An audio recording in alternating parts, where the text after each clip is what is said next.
Ezequiel, capítulo 16. Jerusalém, a cidade infiel. O Senhor falou comigo de novo. Ele disse: Homem mortal, mostre a Jerusalém as coisas nojentas que ela tem feito. Diga a Jerusalém que o Senhor Deus lhe diz o seguinte: Você nasceu na terra de Canaã. O seu pai era amorreu e a sua mãe era heteia. Quando você nasceu, ninguém cortou o cordão do seu umbigo, nem lhe deu banho, nem esfregou sal em você, nem a enrolou em panos. Ninguém teve dó bastante para lhe fazer qualquer uma dessas coisas. Quando você nasceu, ninguém gostava de você, e até o jogaram no mato. Então passei por perto e vi você rolando no seu próprio sangue. Embora você estivesse coberta de sangue, eu não deixei que morresse. E a fiz crescer como uma planta sadia. Você cresceu forte e alta e ficou moça. Os seus seios se formaram e os seus cabelos ficaram compridos, mas você estava nua. Quando passei de novo, vi que havia chegado o tempo de você amar. Então cobri o seu corpo nu com a minha capa e prometi amar você. Sim, fiz um contrato de casamento com você e você se tornou minha. Sou eu, o Senhor Deus, quem está falando. Eu a lavei com água e limpei o sangue que a cobria. Passei azeite na sua pele, eu a vesti com roupas bordadas e lhe dei sapatos do melhor couro, um turbante de linho e uma capa de seda, e a enfeitei com joias, pulseiras e colares. Dei uma argola para o seu nariz, brincos para suas orelhas e uma linda coroa para sua cabeça. As suas joias eram de ouro e prata, e você sempre usou vestidos bordados de linho e de seda. Você comeu pão feito da melhor farinha e tinha mel e azeite à vontade. Você era muito bonita e chegou a ser rainha.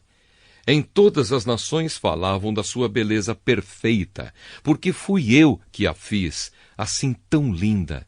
Sou eu, o Senhor Deus, quem está falando. Mas você se aproveitou da sua beleza e da sua fama para dormir com qualquer um que passava. Usou os seus vestidos para enfeitar os seus lugares de adoração, e ali você se entregava a qualquer um como uma prostituta. Você pegou as joias de prata e de ouro que eu lhe tinha dado e com elas fez imagens de seres humanos. Você foi infiel a mim, adorando essas imagens. Você pegou os vestidos bordados que lhe dei e com eles vestiu as imagens e ofereceu a elas o azeite e o incenso que eu lhe tinha dado. Eu lhe dei comida, a melhor farinha, azeite e mel. Mas você ofereceu tudo isso como sacrifício para agradar os ídolos. Sou eu, o Senhor Deus, quem está falando. Depois você pegou os nossos filhos e as nossas filhas e os ofereceu como sacrifício aos ídolos. Será que não bastou que você tivesse sido infiel a mim? Será que ainda precisou matar os meus filhos e oferecê-los em sacrifício aos ídolos? Durante a sua vida miserável de prostituta, nenhuma vez você lembrou da sua juventude, quando estava nua, rolando no seu próprio sangue. Jerusalém, a prostituta. O Senhor Deus disse: Ai de você! Sim, ai de você! Depois de ter feito todo esse mal, você ainda construiu altares em todas as estradas para ali adorar ídolos e praticar a prostituição. Você arrastou a sua beleza pela lama e se ofereceu a todos os que passavam e se afundou cada vez mais na prostituição e na adoração de ídolos. Você convidou os egípcios, seus vizinhos imorais, para que fossem para a cama com você e por isso me deixou irado. Portanto, agora eu levantei a mão para castigá-la e para tirar a parte que você tinha na minha bênção. Eu a entreguei aos filisteus que a odeiam e que estão com nojo das ações imorais que você tem praticado. Não satisfeita com tudo isso, você correu atrás dos assírios. Você foi prostituta deles, mas eles também não a deixaram satisfeita. Depois, você serviu de prostituta para os babilônios, aquela nação de comerciantes, mas eles também não a deixaram satisfeita. O Senhor Deus diz o seguinte: você fez tudo isso como uma prostituta sem vergonha. Em todas as ruas você construiu altares para ali adorar ídolos e praticar a prostituição. Mas você não faz isso por dinheiro como uma prostituta qualquer. Você é como uma mulher que, em vez de amar o seu marido, comete adultério com estranhos. A prostituta é paga, mas você deu presentes a todos os seus amantes e ainda lhes ofereceu lembranças, para que viessem de todas as partes dormir com você. Você é uma prostituta diferente. Ninguém a obrigou a se tornar prostituta. Você não recebe nada, mas paga. Sim, você é diferente. A condenação de Jerusalém. Por isso agora, você, prostituta, escute o que o Senhor Deus diz.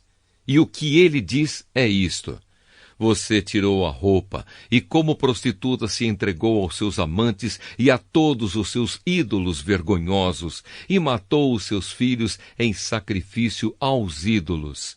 Por causa disso, eu vou reunir todos os seus antigos amantes, tanto os que você apreciava como os que detestava. Eu os colocarei ao seu redor em círculo. Então arrancarei a sua roupa e eles verão você nua. Eu a condenarei por adultério e assassinato, e na minha ira e furor vou castigá-la com a morte. Vou entregá-la a eles, e eles derrubarão os altares onde você se entregava à prostituição e onde adorava ídolos. Eles levarão as suas roupas e as suas joias e a deixarão completamente nua. Eles vão atiçar a multidão para apedrejá-la, e com as suas espadas cortarão você em pedaços. Eles destruirão com fogo as suas casas e deixarão que muitas mulheres vejam o seu castigo. Farei com que você deixe de ser prostituta. Farei com que deixe de dar presentes aos seus amantes. Aí o meu furor passará e eu me acalmarei. Não ficarei mais irado, não terei ciúmes. Você esqueceu como eu a tratei quando era moça e me deixou irado com todas as coisas que fez. Foi por isso que a fiz pagar por tudo. Por que é que, além de todas as coisas nojentas que você fez, ainda foi imoral? Eu, o Senhor Deus, falei. Tal mãe, tal filha. O Senhor Deus diz o seguinte: Jerusalém, os outros usarão este provérbio a respeito de você. Tal mãe, tal filha. De fato, você é a filha da sua mãe. Ela detestava o marido e os filhos. Você é como as suas irmãs, que odiavam os seus maridos e os seus filhos. Você e as cidades que são suas irmãs tiveram mãe Etéia e pai Amorreu. A sua irmã mais velha é Samaria, no norte, com os povoados que ficam ao seu redor. A sua irmã mais moça, com os seus povoados, é Sodoma, no sul. Por acaso você se contentou em seguir os passos delas e em imitar as coisas nojentas que elas fizeram? Não. Em pouco tempo, você se tornou mais imoral do que elas em tudo o que fazia. Jerusalém, juro pela minha vida, diz o Senhor Deus, que a sua irmã Sodoma e os povoados que ficam ao seu redor nunca pecaram tanto quanto você e os seus povoados. Sodoma e as suas filhas eram orgulhosas porque tinham muita comida e viviam no conforto, sem fazer nada. Porém, não cuidaram dos pobres e dos necessitados. Elas foram orgulhosas e teimosas e fizeram as coisas que eu detesto. Por isso, eu as destruí, como você sabe muito bem. Samaria não cometeu a metade dos pecados que você, Jerusalém, cometeu. Você fez coisas ainda mais vergonhosas do que as suas irmãs Sodoma e Samaria fizeram. Elas até parecem inocentes quando a sua corrupção, Jerusalém, é comparada com a delas. E agora você terá de suportar a sua desgraça. Os seus pecados são mais graves do que os das suas irmãs, tanto que elas até são inocentes em comparação com você. Agora, Jerusalém, fique envergonhada e aguente a sua humilhação, pois você faz com que as suas irmãs pareçam puras. Sodoma e Samaria voltam a ser o que eram. O Senhor Deus disse a Jerusalém: vou trazer progresso de novo para suas irmãs, para Sodoma e os povoados que ficam ao seu redor, e para Samaria e os seus povoados. Eu vou fazer com que você também prospere. Você terá vergonha de você mesma, e a sua desgraça mostrará às suas irmãs que elas estão em muito boas condições. De novo haverá progresso para elas, e você e os seus povoados também serão reconstruídos. No seu orgulho, você zombou de Sodoma antes de ser descoberto o mal que você fazia. Agora você se tornou igual a Sodoma. Zombam de você os edomitas, os filisteus e os seus outros vizinhos que a odeiam. Você precisa sofrer pelas coisas imorais e vergonhosas que fez. Eu, o Senhor, falei. Uma aliança para sempre. O Senhor Deus diz: Jerusalém, eu a tratarei como merece, pois você quebrou as suas promessas e não respeitou a aliança. Mas eu manterei a aliança que fiz com você na sua mocidade, e farei com você uma aliança que durará para sempre. Você lembrará do que fez e ficará envergonhada de receber de volta a sua irmã mais velha e a sua irmã mais moça. Eu as darei a você como se fossem filhas, embora isso não fizesse parte da nossa aliança. Renovarei a aliança que fiz com você, e você ficará sabendo que eu sou o Senhor. Eu perdoarei todas as coisas más que você fez. Porém, você lembrará delas e ficará envergonhada demais para dizer qualquer coisa. Eu, o Senhor Deus, falei. Ezequiel, capítulo 17. A comparação da parreira e das águias. O Senhor me disse o seguinte: homem mortal, faça para os israelitas uma comparação para que saibam o que eu, o Senhor Deus, estou dizendo. Era uma vez uma águia gigantesca de asas enormes, bem abertas, toda coberta de lindas penas. Ela voou para os montes Líbanos e quebrou a ponta de um cedro. Ela levou essa ponta para uma terra de negociantes e a deixou numa cidade de vendedores.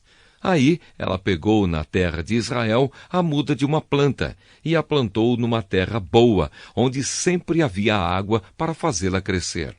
A planta cresceu e se tornou uma parreira baixa, mas esparramada.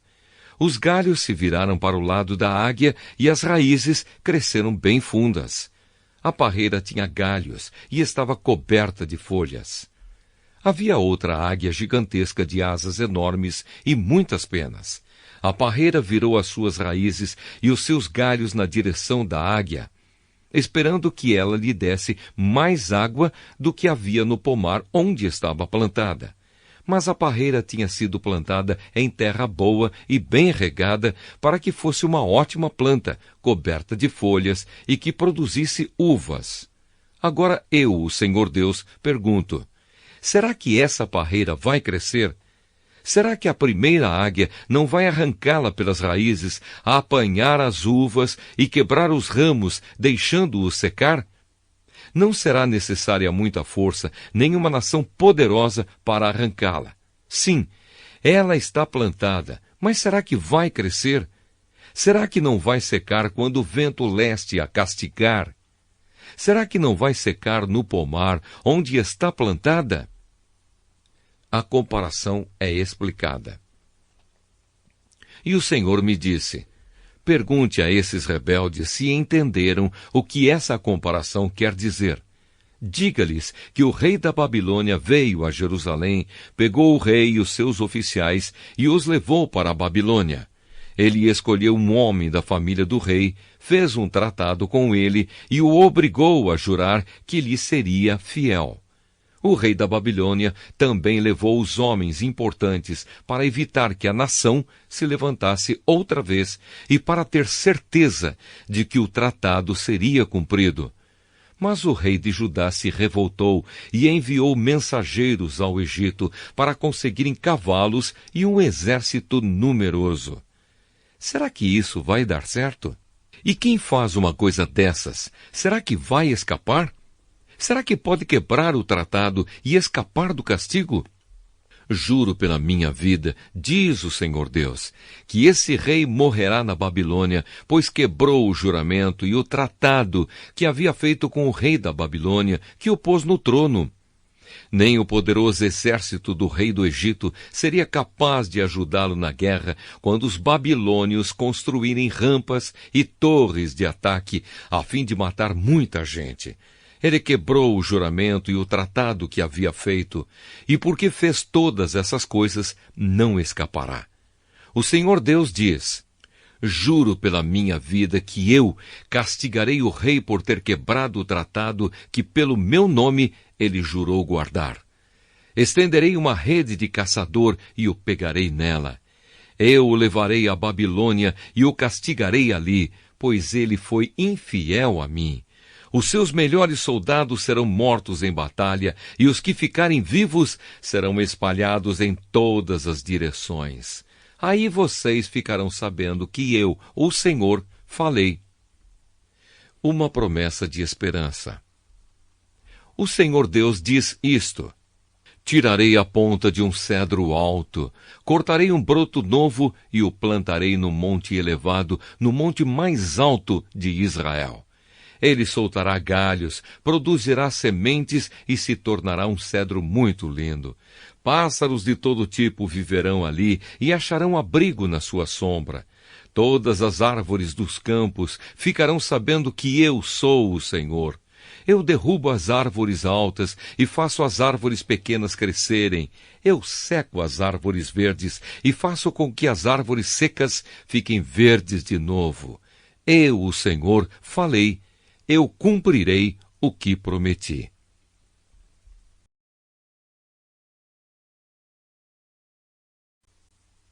Ezequiel, capítulo 18. Cada um responde por si. O Senhor me disse o seguinte: por que será que na terra de Israel o povo vive repetindo o ditado que diz: os pais comeram uvas verdes, mas foram os dentes dos filhos que ficaram ásperos? Juro pela minha vida, diz o Senhor Deus, que vocês nunca mais repetirão esse ditado em Israel. Pois a vida de todas as pessoas pertence a mim. Tanto a vida do pai quanto a vida do filho são minhas. A pessoa que pecar é que morrerá. Imaginem que exista um homem verdadeiramente bom, correto e honesto. Esse homem não adora os ídolos dos israelitas, nem come a carne dos sacrifícios oferecidos em templos proibidos. Ele não seduz mulheres casadas, nem tem relações com mulher durante as regras. Não engana, nem rouba ninguém. Devolve aquilo que lhe foi dado como garantia de empréstimo. Dá comida a quem tem fome e roupa a quem está nu. Quando empresta, não cobra juros altos. Recusa-se a fazer o mal e, em qualquer questão, as suas decisões são justas. Obedece aos meus mandamentos e guarda cuidadosamente as minhas leis. Esse homem é correto e viverá, diz o Senhor Deus. Imaginem também que esse homem tem um filho que rouba, mata e faz coisas que o pai nunca fez. Esse filho come a carne dos sacrifícios oferecidos em templos proibidos e seduz mulheres casadas. Engana os pobres, rouba e fica com aquilo que lhe foi dado como garantia de empréstimo. Ele vai a templos pagãos, adora ídolos nojentos e empresta dinheiro a juros altos. Será que ele vai viver? Não, não vai. Ele fez todas essas coisas vergonhosas e morrerá por causa delas. Esse filho será culpado da sua própria morte. Agora, imagine que, por sua vez, esse filho tem um filho. Esse filho vê todos os pecados que o pai cometeu, mas não segue o seu exemplo. Não adora os ídolos dos israelitas, nem come a carne dos sacrifícios oferecidos em templos proibidos. Não seduz mulheres casadas e não explora nem rouba ninguém. Ele devolve aquilo que lhe foi dado como garantia de empréstimo, dá comida a quem tem fome e roupa a quem está nu. Ele se recusa a fazer o mal e não empresta dinheiro a juros altos. Guarda as minhas leis e obedece aos meus mandamentos. Ele não morrerá por causa dos pecados do pai. É certo que viverá. O pai dele enganou e roubou e só prejudicou os outros. Por isso, morreu por causa dos seus próprios pecados. Mas vocês perguntam, por que é que o filho não sofre por causa dos pecados do pai? A resposta é esta. É porque o filho fez o que era correto e bom. Ele guardou as minhas leis e as seguiu cuidadosamente, e por isso é certo que viverá. Aquele que peca é que morre. O filho não sofrerá por causa dos pecados do pai, nem o pai por causa dos pecados do filho. A pessoa boa será recompensada por fazer o bem, e a pessoa má sofrerá pelo mal que praticar. Se um homem mau parar de pecar, se guardar as minhas leis e se fizer o que é certo e bom, não morrerá. É certo que viverá.